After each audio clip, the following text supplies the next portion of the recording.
नमस्कार दोस्तों, आप सभी का स्वागत है हमारे चैनल पे। और अगर आप इसका पीडीएफ चाहते हैं तो टेलीग्राम चैनल से ज्वाइन हो जाइए, जिसका लिंक आपको वीडियो के डिस्क्रिप्शन में मिल जाएगा। और देखिए वहाँ क्या होता है कि जो भी कंटेंट रहता है उसको वहाँ आपको प्रोवाइड कर दिया जाता है, जिससे आप आराम से उतार सकते हैं, बिल्कुल आराम से। यहाँ आपको सिर्फ आराम से सुनना होता है। और अगर आप कोई भी एग्जाम के लिए तैयारी कर रहे हैं तो जीएस में लिखा नहीं रहता कि आप रेलवे की तैयारी कर, तो रेलवे में ही सिर्फ पूछेगा, किसी भी एग्जाम में पूछ सकता है। तो जिस भी एग्जाम में जीएस पूछा जाता है उसके लिए आप अगर तैयारी करें तो आप बिल्कुल यह क्लास ले सकते हैं। और यह जो प्रश्न आप देख रहे हैं इससे 1 नंबर आपके एग्जाम में कन्फर्म रहेगा। तो प्रश्न क्या है कि ब्रह्म समाज के प्रथम प्रधानाचार्य कौन थे? तो ब्रह्म समाज के प्रथम प्रधानाचार्य कौन थे? तो ये इसका तो आंसर हो जाएगा ऑप्शन नंबर बी, राजा राम मोहन राय। तो राजा राम मोहन राय से रिलेटेड क्या क्या प्रश्न पूछेगा, देखिए। पहला तो ब्रह्म समाज का स्थापना कब हुआ था? 1828 में। ब्रह्म समाज का स्थापना कब हुआ था? 1828 में। कौन किए थे?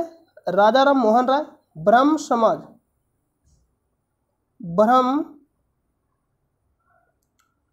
हम लोग पेज लेते हैं वहाँ बिल्कुल आराम से लिखेंगे। देखिए यहाँ आप नोट करिएगा, ऊपर लिखे हेडिंग दीजिएगा राजा राम मोहन राय। राजा राम मोहन राय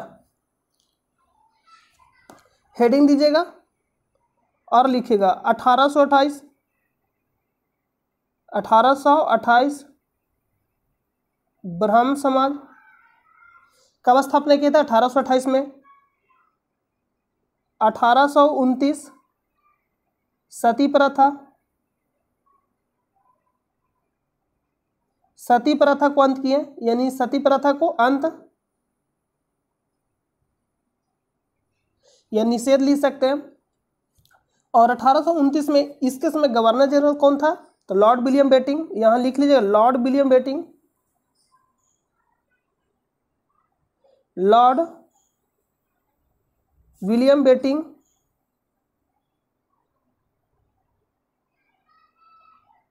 विलियम बेटिंग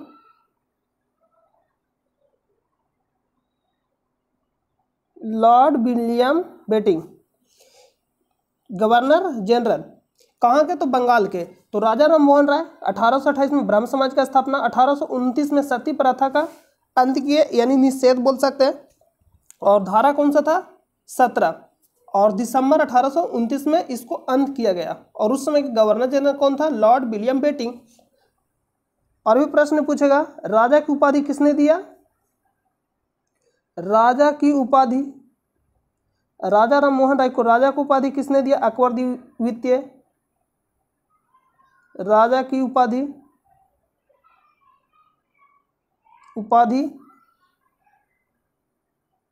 अकबर द्वितीय, यानी अकबर सेकेंड ने। और लॉर्ड विलियम बेटिंग इंपॉर्टेंट है, बंगाल का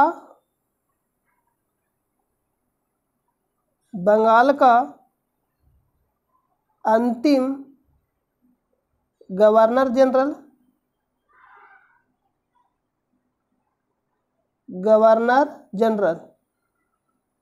और भारत का प्रथम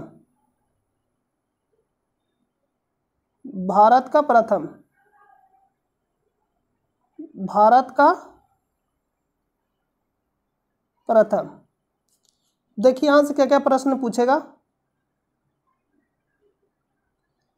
कि पूछेगा लॉर्ड विलियम बेटिंग, प्रश्न पूछेगा कि बंगाल का अंतिम गवर्नर जनरल कौन था? तो लॉर्ड विलियम बेटिंग। बंगाल का प्रथम गवर्नर जनरल कौन पूछेगा तो अलग हो जाएगा।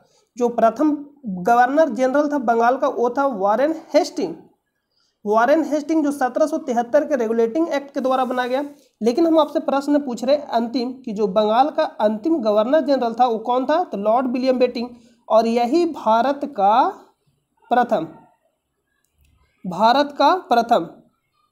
यहाँ पे प्रथम लिखिएगा, भारत का प्रथम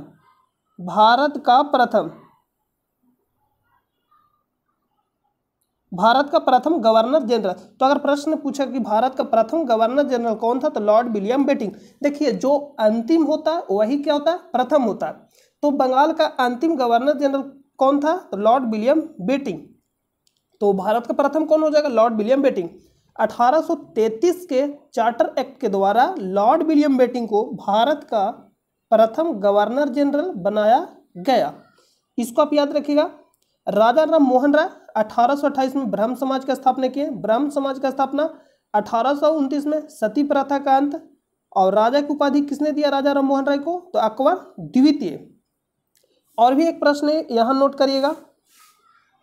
एक है 1816 और एक है 1825। बस दोनों में थोड़ा सा का अंतर है। एक है वेदांत सोसाइटी और एक है वेदांत कॉलेज। और स्थापना कौन किए थे, तो राजा राम मोहन राय। देखिए आज का जो ये प्रश्न है इससे रिलेटेड एक न एक नंबर आप कंफर्म कर लीजिए, यानी एक नंबर आपका आज पक्का है। तो 1816 वेदांत सोसाइटी,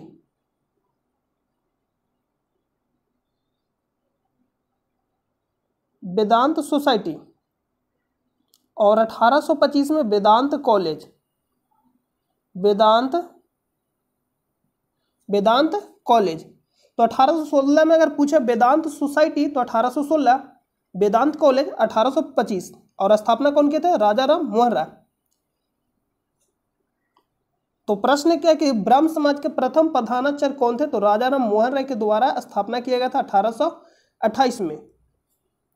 ईश्वर चंद्र विद्यासागर, नोट करिएगा, ईश्वर चंद्र विद्यासागर 1856। विधवा पुनर्विवाह एक्ट 1856 में,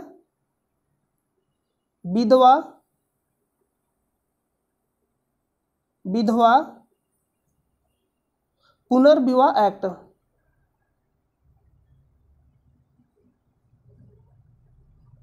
विधवा पुनर्विवाह एक्ट।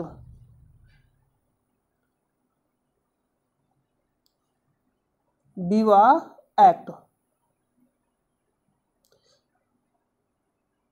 विधवा पुनर्विवाह एक्ट। और एक कब आया था, 1856 में। यानी पहले क्या होता था कि विधवाओं को मतलब वो शादी नहीं कर सकती थी, लेकिन जो ये अधिनियम था इसके द्वारा मतलब वो कर सकती था।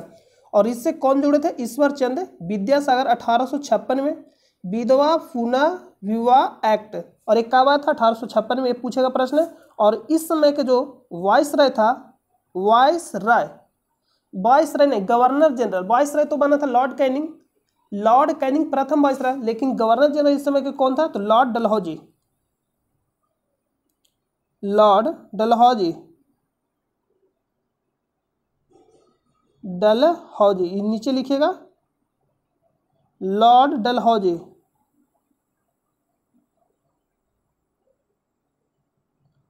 क्या था उस समय के गवर्नर जनरल। तो ये प्रश्न पूछेगा लॉर्ड डलहौजी और ईश्वर चंद्र विद्यासागर, यानी ईश्वर चंद्र विद्यासागर के सहयोग से लॉर्ड डलहौजी के कार्यकाल में 1856 में विधवा पुनर्विवाह एक्ट आया। कौन सा एक्ट आया, विधवा पुनर्विवाह एक्ट। तो इसको याद रखिएगा। और एक कब आया था, 1856 में। और ये जो आप देख रहे हैं रामकृष्ण परमहंस, स्वामी विवेकानंद के गुरु, स्वामी विवेकानंद के गुरु, गुरु कौन थे, स्वामी विवेकानंद के गुरु रामकृष्ण परमहंस। और 1897 में रामकृष्ण मिशन के स्थापना किए, रामकृष्ण मिशन का स्थापना किए थे स्वामी विवेकानंद। और शिकागो कब गए थे, विश्व धर्म सम्मेलन में, विश्व धर्म सम्मेलन 1893 में शिकागो में गए। 1893 में कब गए थे, 1893 विश्व धर्म सम्मेलन, विश्व धर्म सम्मेलन में। तो ये आज का इंपॉर्टेंट प्रश्न है जो आपसे पूछेगा, बहुत ही ज़्यादा इंपॉर्टेंट प्रश्न है। इससे यानी एक नंबर कन्फर्म है, एक ना एक नंबर पूछेगा। और लॉर्ड डलहौजी के समय में ही 1853 में प्रथम बार रेल शुरू किया गया। और कहाँ से कहाँ चला था, मुंबई से थाने। डिस्टेंस कितना था, 34 किलोमीटर। तो बहुत ज़्यादा ही इंपॉर्टेंट प्रश्न है। और हड़प नीति किसने लागू किया? लॉर्ड डलहौजी ने। कब लागू किया था? 1848 में, यानी शुरू हुआ था। तो ये सब जितना भी प्रश्न इंपॉर्टेंट है इसको नोट में शामिल कर लीजिएगा। ब्रह्म समाज के बारे में बताया कि 1828 में ब्रह्म समाज का स्थापना कौन की है? राजा राम मोहन राय। 1829 में सती प्रथा का अंत कौन कौन मिलकर किए थे? तो राजा राम मोहन राय और लॉर्ड विलियम बेटिंग। और राजा की उपाधि अकबर द्वितीय। राजा राम मोहन राय को राजा की उपाधि किसने दिया? अकबर द्वितीय। बंगाल का अंतिम गवर्नर जनरल पूछा तो लॉर्ड विलियम बेटिंग। और भारत का प्रथम गवर्नर जनरल पूछा तो लॉर्ड विलियम बेटिंग। और किस चार्टर एक्ट के द्वारा भारत का प्रथम गवर्नर जनरल बनाया गया? तो 1833 का चार्टर एक्ट था, उसके द्वारा लॉर्ड विलियम बेटिंग को भारत का गवर्नर जनरल बनाया गया। तो सभी प्रश्न पूछेगा जो बोल रहे वही प्रश्न आपको बताते हैं जो एग्जाम में पूछा जाता है। 1816 में वेदांत सोसाइटी और एक था वेदांत कॉलेज जो 1825 में स्थापना हुआ। कौन किए थे? राजा राम मोहन राय। तो इतना प्रश्न आपसे पूछेगा इससे रिलेटेड। और विधवा पुनर्विवाह एक्ट कब आया था? 1856 में। कौन जुड़े हुए थे? ईश्वरचंद्र विद्यासागर। अगला प्रश्न चलते हैं। 1 अप्रैल 2019 को भारत के ध्रुवीय उपग्रह प्रक्षेपण यान PSLV C-45 ने डॉट का सफल परीक्षण किया। कौन सा था? एमीसैट। तो यहां से प्रश्न जो पूछेगा उसको नोट करिए। अगर पूछ लेगा चंद्रयान फर्स्ट, चंद्रयान सेकेंड, तो फर्स्ट कब लॉन्च हुआ था? 2008 में। सेकेंड 2019 में। किस यान के द्वारा? ये प्रश्न पूछेगा किस यान के द्वारा, तो इसको नोट करिएगा। जो चंद्रयान फर्स्ट था तो ये हो जाएगा PSLV C-11 के द्वारा, जो चंद्रयान फर्स्ट है। और second GSLV MK3M1 GSLV MK3M1 के द्वारा चंद्रयान 2 को लॉन्च किया गया। और मंगलयान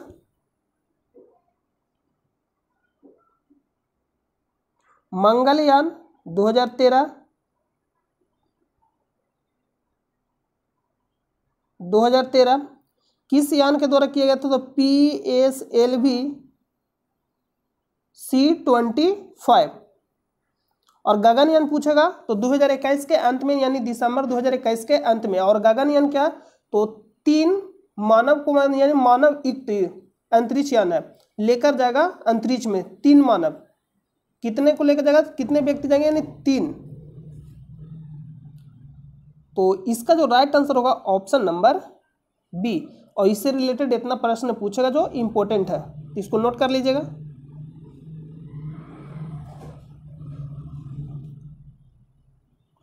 अगला प्रश्न है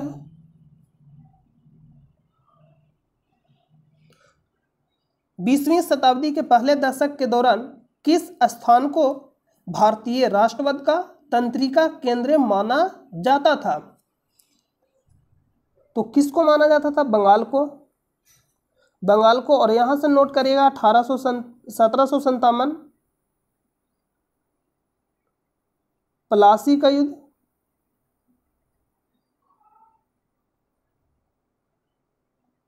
कब हुआ? 1757 में। किसके बीच हुआ?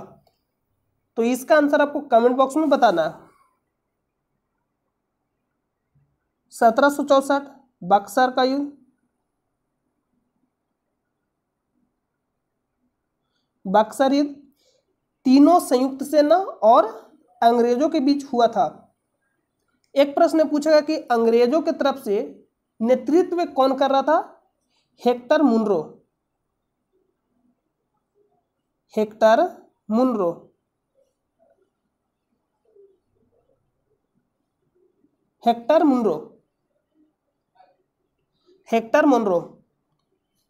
मुनरो होगा यहाँ पे।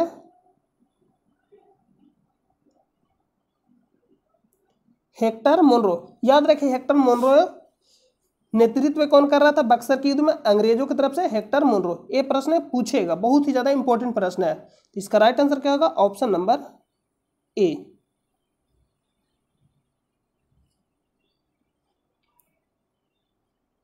क्योटो प्रोटोकॉल इनमें से किस देश पर लागू नहीं है? तो क्योटो प्रोटोकॉल किससे संबंधित है? जलवायु परिवर्तन से संबंधित है। और किस देश पे लागू नहीं इनमें से? तो यूएसए यानी अमेरिका पे लागू नहीं है, बाकी ऑस्ट्रेलिया, जापान, इंडोनेशिया ये सभी पे लागू है। क्यों? क्योंकि जितना भी सब देश है क्या है, अब ध्यान से देखिएगा तो जितना भी ऐसा देश है, जैसे में इंडोनेशिया द्वीप पर स्थित है, जापान है द्वीप पे स्थित है, ऑस्ट्रेलिया भी क्या द्वीप है, चारों तरफ से क्या पानी है यानी सागर, महासागर, इसलिए सब देश पे लागू। बाकी जो यूएसए इस पे लागू नहीं है। तो क्योटो प्रोटोकॉल सीधा प्रश्न पूछेगा किससे संबंधित है? जलवायु परिवर्तन से। जलवायु परिवर्तन,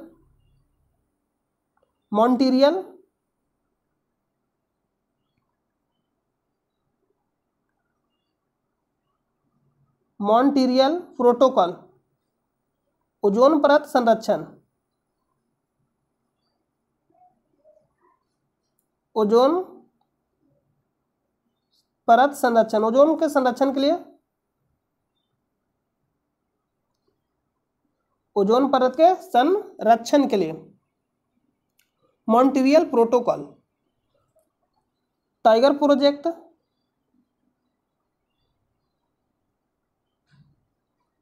एक कब आया था? 1 अप्रैल 1973 को। Elephant act 1992। Right to education यानी RTE शिक्षा का अधिकार 2009।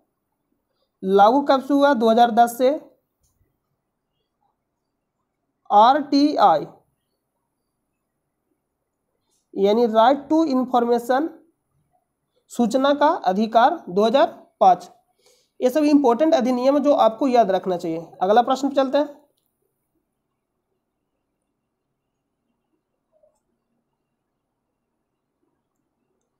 अस्थाई बंदोबस्ती लागू होने के समय वर्धमान का राजा कौन था?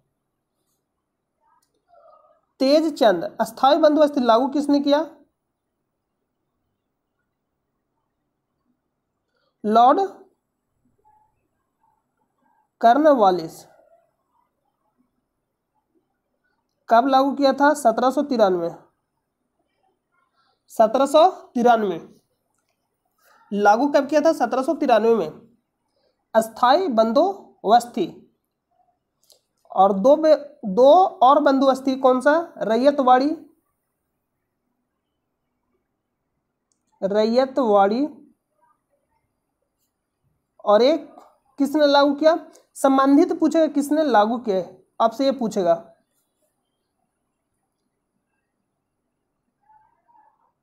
टॉमस मुनरो,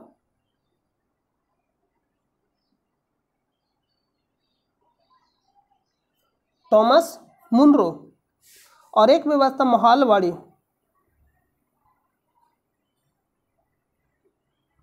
महालवाड़ी व्यवस्था। मत से महालवाड़ी, मत से मैकिंजे, होल्ट मैकिंजे। रैयतवाड़ी यानी राज से रैयतवाड़ी, राज से लास्ट का मुनरो, टॉमस मुनरो और रैयतवाड़ी। लॉर्ड कॉर्नवालिस अस्थाई बंदोबस्ती कब लागू किया? 1793 में। महालवाड़ी, मैकिंजे, ये सब इंपॉर्टेंट है जो आपसे पूछेगा। तो इसका राइट आंसर क्या होगा? ऑप्शन नंबर सेकेंड, वर्धमान का राजा पूछा। तो ये तीनों को याद रखिएगा। आज का प्रश्न थोड़ा उल्टा पुल्टा है, क्योंकि उल्टा पुल्टा पूछा ही है, तो जैसा पूछेगा वैसा ही प्रश्न लाएंगे। तो अगला प्रश्न पे चलते हैं। औपनिवेशिक शासन की स्थापना निम्न में से सबसे पहले कहाँ हुई थी?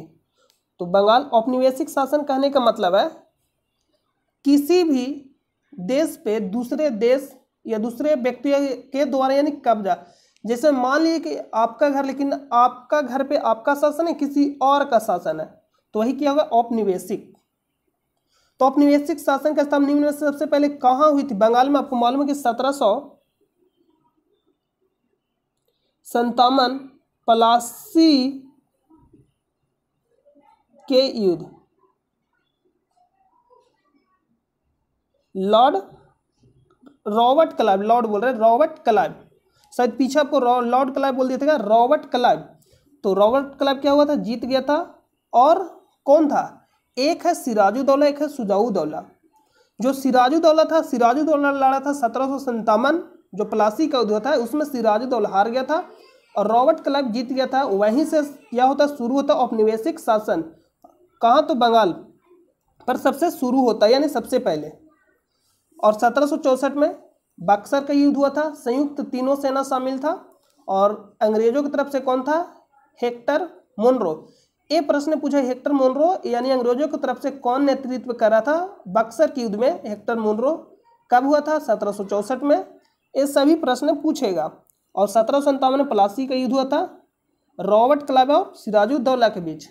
और शुजाउद्दौला किस युद्ध में शामिल था, तो बक्सर के युद्ध में। एक है सिराजुद्दौला, इसमें शामिल था सिराजुद्दौला, सिराजुद्दौला, इसमें कौन शामिल था, सिराजुद्दौला, सिराजुद्दौला इसमें शामिल था। और शुजाउद्दौला किसमें शामिल था, बक्सर के युद्ध में। अगला प्रश्न चलते हैं। और एक और युद्ध पूछता बांडी वास का युद्ध, कब हुआ था, 1760 में। अरेंज करने के लिए पूछ देता कभी कभी। तो 1760 में क्या होता है, वांडी वास का युद्ध, 1760, इसको भी नोट कर लीजिए। वांडी वास, वांडी वास का युद्ध कब हुआ, 1760 में। तो अरेंज करने के लिए पूछ देगा, प्लासी देगा और बक्सर का युद्ध देगा और वांडी वास का युद्ध देगा, तो अरेंज कर दीजिएगा। अगला प्रश्न है, लंदन में संपन्न हुए दूसरे गोलमेज सम्मेलन में कांग्रेस का प्रतिनिधित्व किसने किया था, तो महात्मा गांधी। फर्स्ट कब हुआ था, देखिए गोलमेज सम्मेलन कितने हैं, 3।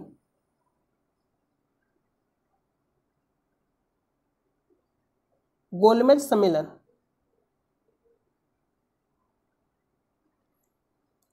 पहला 1930,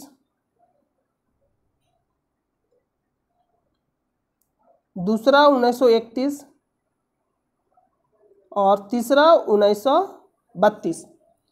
और 1932 में ही पूना समझौता होता है, किसके बीच, महात्मा गांधी और भीमराव अंबेडकर के बीच, यरबदा जेल में, पुणे में। यरबदा जेल में ही, और कहाँ स्थित है, पुणे में। यानी पूना समझौता कब हुआ था, किसके बीच हुआ था, ये भी पूछेगा, कब हुआ था, 1932 में, महात्मा गांधी और भीमराव अंबेडकर के बीच हुआ था। और पहला गोलमेज सम्मेलन 1930 में, दूसरा 1931 में शामिल कौन हुए थे, कांग्रेस की तरफ से महात्मा गांधी, 1932।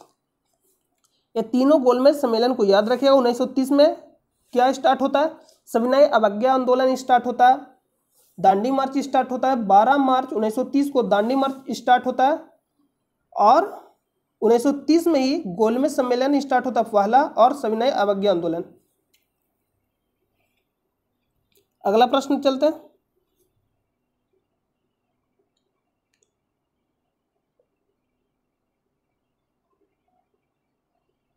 यूएन के उप प्रमुख अंग की पहचान करें जो 1994 में निलंबित हो गया, तो इसका राइट आंसर क्या हो जाएगा, ऑप्शन नंबर डी, न्यायशीता परिषद। न्यायशीता परिषद, सुरक्षा परिषद, यूएनए के सुरक्षा परिषद में, यूएनए सुरक्षा परिषद यानी यूएनए के सुरक्षा परिषद में 2 तरह के सदस्य होते हैं। एक तो अस्थायी सदस्य होते हैं,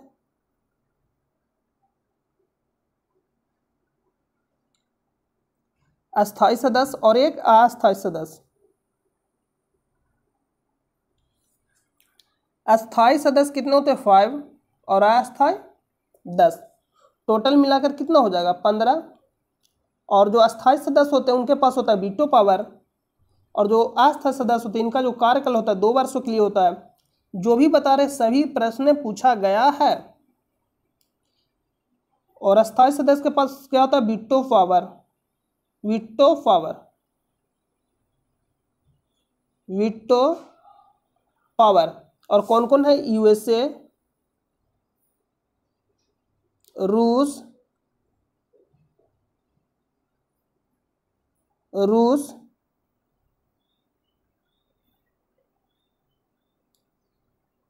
चीन, फ्रांस। कल वाला अगर आप वीडियो देखेंगे तो उसमें पूछा था कि इनमें से कौन सा शामिल नहीं है अस्थायी सदस्य में, फ्रांस, ब्रिटेन, ब्रिटेन। तो ये 5 शामिल है, अमेरिका, रूस, चीन, फ्रांस, ब्रिटेन। और इनके पास क्या होता है, वीटो पावर।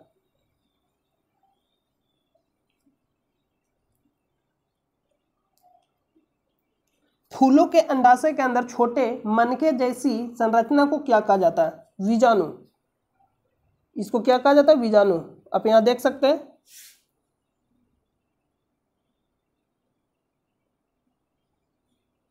ये जो आप देख रहे हैं, जैसे यहां भी दिखाया गया, ये जो छोटे छोटे, ये क्या है, इसी को बोलते हैं बीजाणुधानी, इसको बोलते हैं। और इसके अंदर क्या है, बीजाणु स्थित है।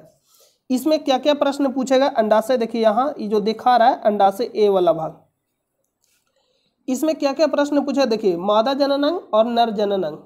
मादा जनन अंग को बोलते हैं जयांग और नर जनन अंग को बोलते हैं पुमंग। तो इसमें कभी कभी प्रश्न पूछे कौन मादा जनन अंग नहीं है, तो वर्तिका हो जाएगा, वर्तिकाग्र, वर्तिकाग्र, वर्तिका और अंडाशय। ये क्या है, स्त्री, इसी को तीनों को मिलाकर बोलते हैं स्त्री केसर। और ये क्या है, तो मादा जनन अंग है। और इधर देखिए प्राककोश, इसी को बोलते हैं पुंकेसर, प्राककोश और फ्लाइमेंट पुतंतु, जिसको मिला के क्या बोलते हैं, प्राक, यहाँ पुंकेसर। आपको जो याद रखना, पुंकेसर किसका भाग है, यानी नर जनन अंग है पुंकेसर, और स्त्री केसर मादा जनन अंग, वर्तिकाग्र, वर्तिका और अंडाशय ये भी मादा जनन अंग है। तो ये ध्यान देना है, जो आपसे पूछे कौन सा संबंध नहीं है मादा जनन अंग से संबंधित या नर जनन अंग से, ये दे देगा ऑप्शन में और पूछ लेता है। और इसको जो क्या बोलते हैं, जो बाहर जो पत्थर है इसको बोलते हैं वाहदल। और ये क्या है, अंड यानी अंड कोशिका। अगला प्रश्न पे चलते हैं। तो इसका राइट आंसर का ऑप्शन नंबर सी, बीजाणु। और पुंकेसर किसका भाग है, नर जनन अंग का, और स्त्री केसर मादा जनन अंग का। अंतर्राष्ट्रीय नृत्य दिवस कब मनाया जाता है, 29 अप्रैल। और आपको बताए थे 22 का आंकड़ा, कुछ याद आ रहा है,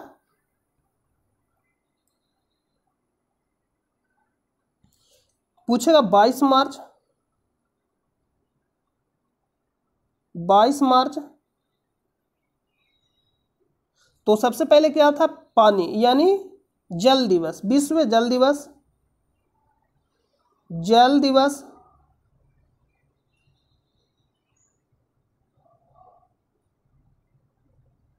जल दिवस 22 मार्च को क्या मनाया जाता है, जल दिवस। 22 अप्रैल, 22 अप्रैल यानी 22 अप्रैल पृथ्वी दिवस, पृथ्वी दिवस। और 22 मई विविधता दिवस, जैव विविधता दिवस।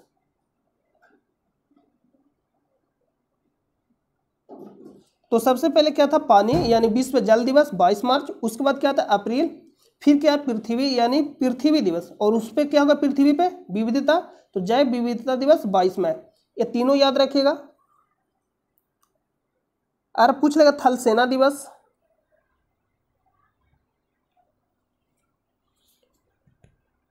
थल सेना दिवस।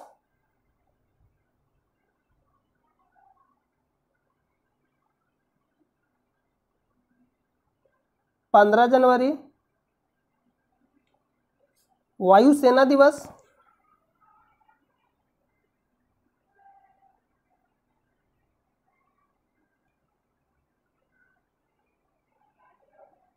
वायुसेना 8 अक्टूबर।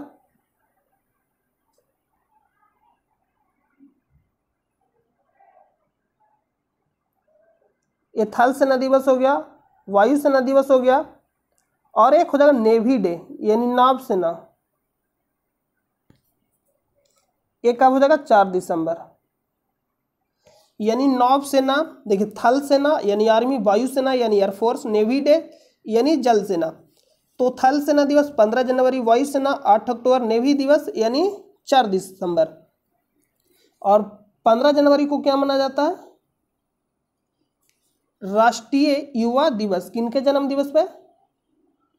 राष्ट्रीय युवा दिवस स्वामी विवेकानंद के जन्म दिवस पे मनाया जाता है 12 जनवरी को राष्ट्रीय युवा दिवस। और अंतर्राष्ट्रीय पूछेगा तो 12 अगस्त।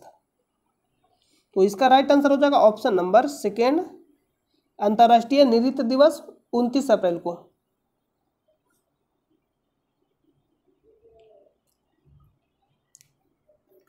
पौधों द्वारा प्रोटीन और अन्य यौगिकों के संश्लेषण में किस आवश्यक तत्व का उपयोग किया जाता है? तो इसका उपयोग, इसमें उपयोग किया जाता है नाइट्रोजन को। किसको उपयोग करते हैं हम लोग? नाइट्रोजन। तो ये तो आंसर इजी।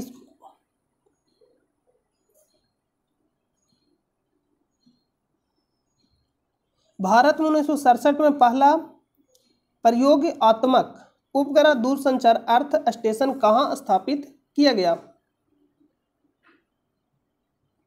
तो ये कहाँ किया गया था? अहमदाबाद। और कहाँ स्थित है? गुजरात में। गुजरात में।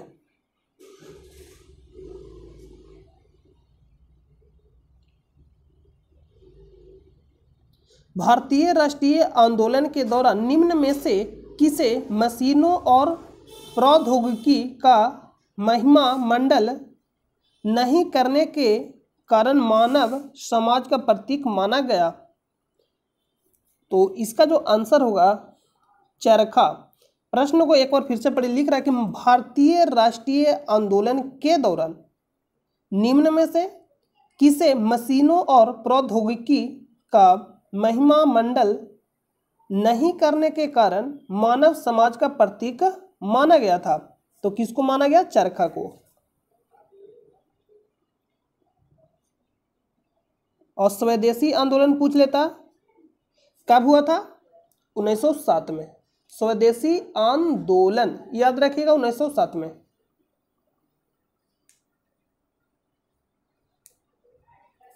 अगला प्रश्न चलते हैं। 1907 या शायद 1905, उसको एक बार आप चेक कर लीजिएगा। स्वदेशी आंदोलन। भारत में राज्य पुनर्गठन आयोग की स्थापना कब हुई थी? 1953 में। तो आज का जो प्रश्न है अधिकतर आपको फैक्ट प्रश्न है, कॉन्सेप्ट प्रश्न या नहीं है, रट्टा मार प्रश्न है, क्योंकि ऐसा प्रश्न पूछा ही है तो आपको याद करना पड़ेगा। ये सब याद करने वाला प्रश्न है, कॉन्सेप्ट इसमें बिल्कुल भी नहीं है। भारत में राज्य पुनर्गठन आयोग का स्थापना कब हुआ थी आपको याद करना पड़ेगा। 1953 में हुआ तो हुआ। तो अगला प्रश्न पे चलते हैं।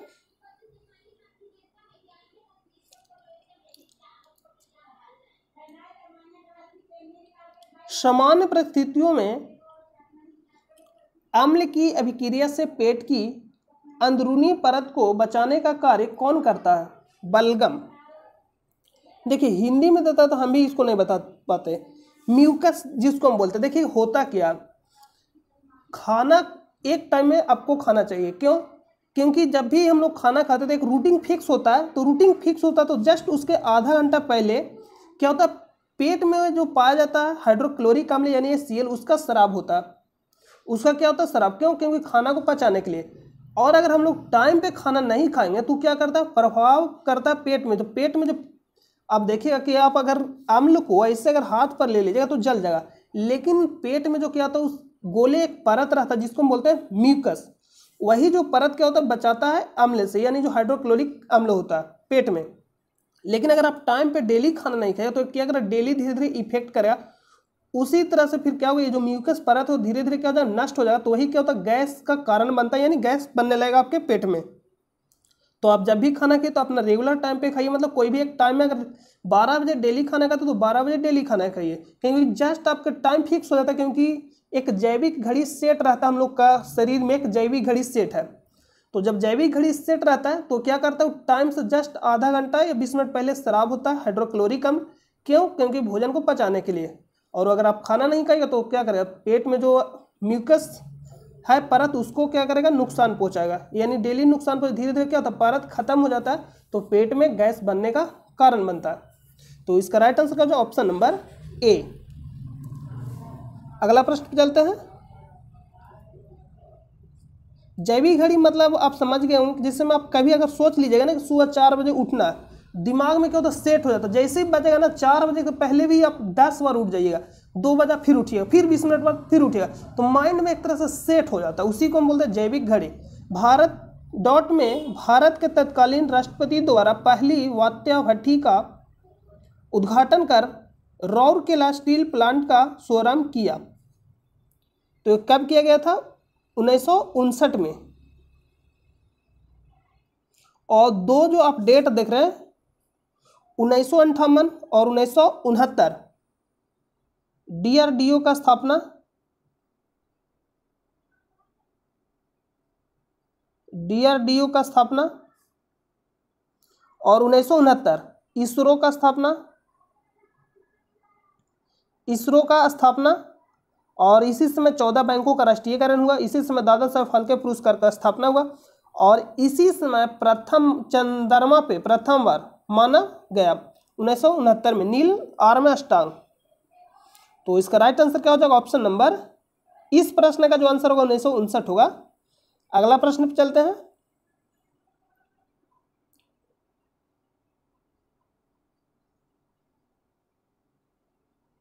निम्नलिखित में से कौन सी भारतीय खदान दुनिया की सबसे बड़ी यूरेनियम खदानों में से एक है?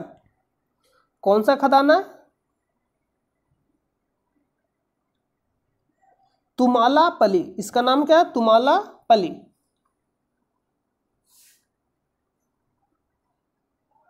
आज बहुत ही कुछ उल्टा पुल्टा प्रश्न पूछा है। एक अलग आंध्र के लिए हुए आंदोलन को क्या कहा जाता है? शायद आप पहली बार सुन रहे होंगे, एक अलग आंध्र के लिए हुए आंदोलन को क्या कहा जाता था? इसको याद रखिएगा, विशाल आंध्र आंदोलन कहा जाता था। क्या कहा जाता था? विशाल आंध्र आंदोलन।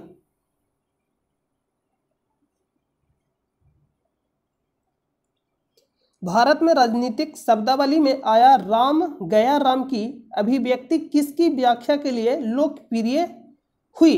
तो किसके लिए हुआ था? गया लाल। किसके लिए हुआ था? गया लाल। और क्या है, आया राम गया राम, तो किसके लिए था? गया लाल।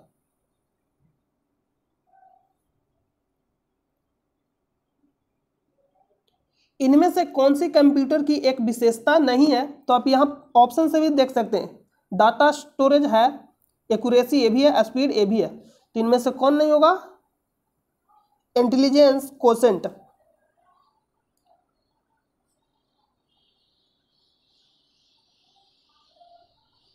वह भूमि क्या कहलाती है जिसमें किसी एक कृषि वर्ष के दौरान एक या एक से कम वर्ष के समय के लिए कृषि नहीं की जाती है? फिर से समझिएगा, लिख रहे, वह भूमि क्या कहलाती है जिसमें किसी एक कृषि वर्ष के दौरान एक या एक से कम वर्ष के समय के लिए कृषि नहीं की जाती, मतलब उसको क्या कहते हैं? इसको हम बोलते हैं प्रतिभूमि। और ये इकोनॉमिक्स का प्रश्न, इसको क्या बोलते हैं? प्रतिभूमि।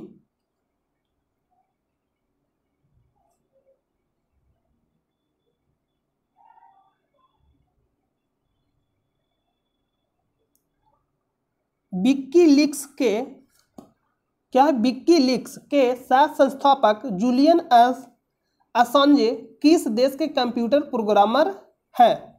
तो ये सब प्रश्न जो ऐसा ही प्रश्न है ना कि आपको याद रखना पड़ेगा। और ये थोड़ा कुछ दूसरा टाइप का प्रश्न है, ऐसा पूछा ही एग्जामिनर, यानी एग्जाम में ऐसा ही पूछा गया, तो आपको याद रखना पड़ेगा। जब पूछा गया तो अब तो भाई याद करना। तो ऑस्ट्रेलिया,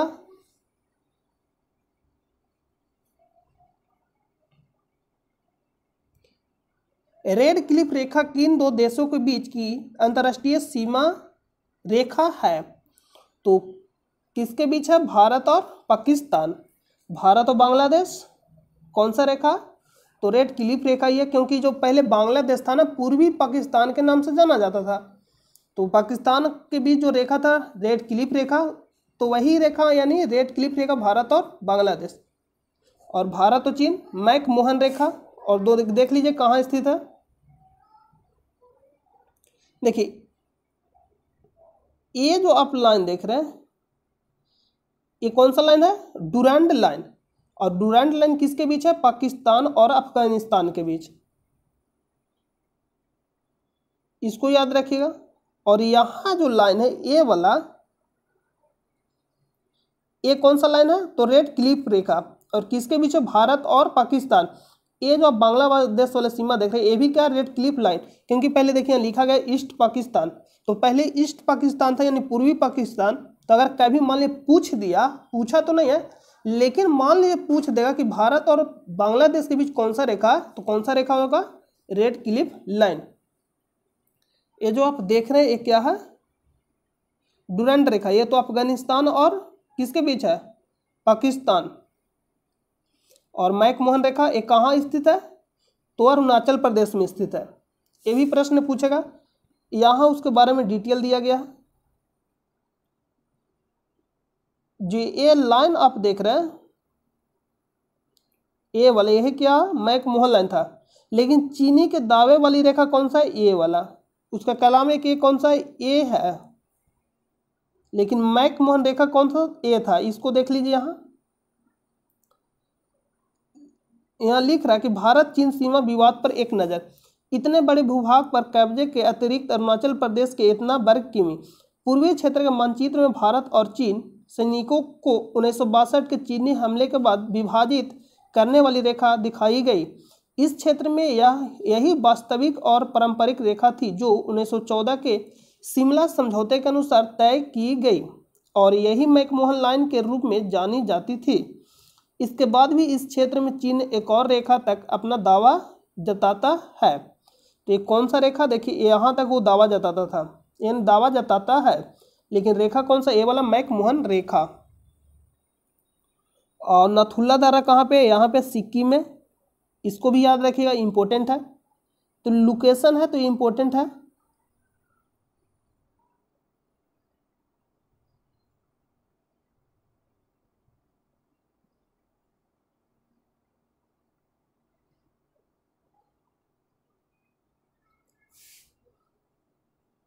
देखिए यहाँ अगर आपको समझ में नहीं तो देखिए ये जो दिखाई दे रहा है, देखिए यहाँ पे है कौन सा है, ए वाला। ए वाला था मैकमोहन रेखा। ये पूर्वी क्षेत्र पश्चिमी क्षेत्र, यहाँ पे भी कब्जा है किसका, तो चीन का। और इसी को जानते हैं अक्साई चीन के नाम से। किसको नाम से जानते हैं, अक्साई चीन। लिख रहे नवंबर 1959 में चीनी सैनिकों के नियंत्रण वाली वास्तविक रेखा कौन सा है, ए वाला। और 1962 में कहाँ पूछ गया, यहाँ। तो चीन है थोड़ा चमगादड़।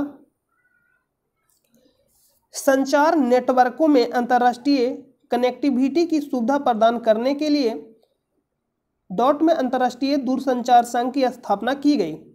यह एक लाइन में प्रश्न बोल रहा है कि अंतर्राष्ट्रीय दूरसंचार संघ की स्थापना कब की गई, जिसको हम बोलते हैं ITU।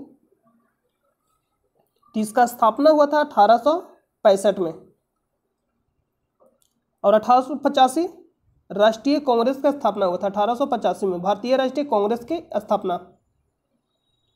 भारतीय राष्ट्रीय कांग्रेस की स्थापना कब हुआ था, 1885 में। और एक और डेट था 1945। तो एक नागासाकी और एक हिरोशिमा। तो हिरोशिमा पे बम गिराया गया था 6 अगस्त 1945 को और नागासाकी पे 9 अगस्त 1945 को। दोनों याद रखिए, अमेरिका के द्वारा कहाँ गिराया था, जापान के एक हिरोशिमा। क्योंकि पहले आता है एच, पहले लिखेगा ABCD तो पहले आएगा एच, तो यानी एच यानी हिरोशिमा पे पहले गिराया गया 6 अगस्त 1945 को। और नागासाकी बाद में आता है, तो यानी 9 अगस्त 1945 को गिराया गया नागासाकी पे। और एक कहाँ है, तो जापान में। और किसके द्वारा गिराया गया था, चाइना करे USA, अमेरिका के द्वारा। भारत का 100वां अंतरिक्ष अभियान कब शुरू किया गया था, तो सितंबर ने 2012 में।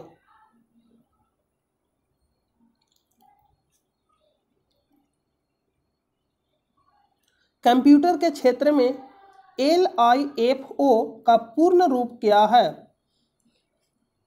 लाइट इंग्लिश पढ़िए, last in first out. Full form क्या है? Last in first out. तो इसका फुल फॉर्म है। तो देखिए हम आपको कुछ टॉपिक बता रहे जहां से प्रश्न पूछ रहा है बहुत ज़्यादा, और पूछेगा सेकेंड शिफ्ट में पूछेगा, यानी CBT 2 में भी पूछेगा। कंप्यूटर से रिलेटेड याद रखना, UNA से प्रश्न पूछेगा, 100% पूछेगा, उससे रिलेटेड एक न एक प्रश्न पूछेगा। तो ये दो टॉपिक है जहाँ से प्रश्न पूछेगा। तो कंप्यूटर और UNA से संबंधित जितना भी प्रश्न बनता है आपको हम डेली करा रहे हैं। अगर आप रेगुलर वीडियो देख रहे हैं तो आपको बताया गया सारा, तो आप वहाँ देखिएगा। जब कैसे कभी कभी क्या होता है कि पूछ लेगा कि कौन सा सदस्य नहीं है, तो ये सब सदस्य का याद रखना पड़ेगा, नाम और स्थापना हो गया, सब मुख्यालय, सब सारा आपको बताया गया है। तो आप शुरू से वीडियो देखिएगा, आपको समझ में आ जाएगा। तो हम लोग मिलते हैं नेक्स्ट वीडियो में। और अगर चैनल पर नए हैं तो चैनल को सब्सक्राइब कर ले और अपने दोस्तों पर शेयर करिए। और इसका PDF चाहते हैं तो आप टेलीग्राम चैनल से ज्वाइन हो जाइएगा, जिसका लिंक आपको वीडियो के डिस्क्रिप्शन में मिल जाएगा। वहाँ से आप ज्वाइन हो सकते हैं। वहाँ आपको टॉपिक दे दिया जाता है, जो भी थोड़ा लॉन्ग टाइप टॉपिक होता है तो हम हैंड से लिखते हैं, तो थोड़ा हैंड से प्रॉब्लम होता है। आप देख सकते हैं कि राइटिंग थोड़ा सही से नहीं बैठता, क्योंकि हैंड से लिखने में थोड़ा प्रॉब्लम होता है। तो इसको थोड़ा एडजस्ट करिएगा। और आपको प्रोवाइड कर दिया जाता है टेलीग्राम चैनल पे इसका PDF, तो वहाँ से आप उतार लीजिएगा। तो हम मिलते हैं नेक्स्ट वीडियो में। जब तक के लिए अपना ख्याल रखें। जय हिंद, जय भारत।